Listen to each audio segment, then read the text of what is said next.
Magandang gabi, Philippine Air Force. Alamin natin ang magiging lagay at taya ng panahon ngayong gabi ng Miyerkules, 25 March 2026. Para sa ating synoptic situation, patuloy pa rin ang pag-iral ng easterlies o yung mainit na hangin na nagmumula sa karagatang Pasipiko na makakaapekto pa rin sa buong bansa.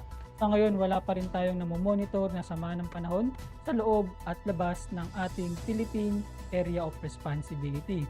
Dahil dito, asahan bukas sa buong Luzon, kasama na dyan ang buong Visayas, ang mainit na panahon, bahagyang maulap hanggang sa maulap na kalangitan na may mga pulupulong pag-ulan, pagkidlat o pagkulog na madalas sa hapon o gabi.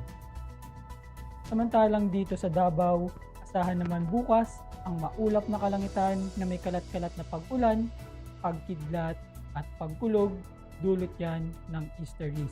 Sa natitirang bahagi naman ng Mindanao, asahan ng bahagyang maulap hanggang sa maulap na kalangitan na may mga pulupulong pag-ulan, pagkidlat o pagkulog.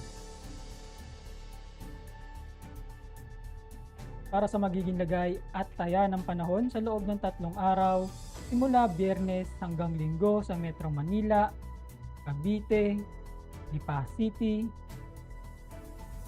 Angeles, Puerto Princesa, Kalayaan Island,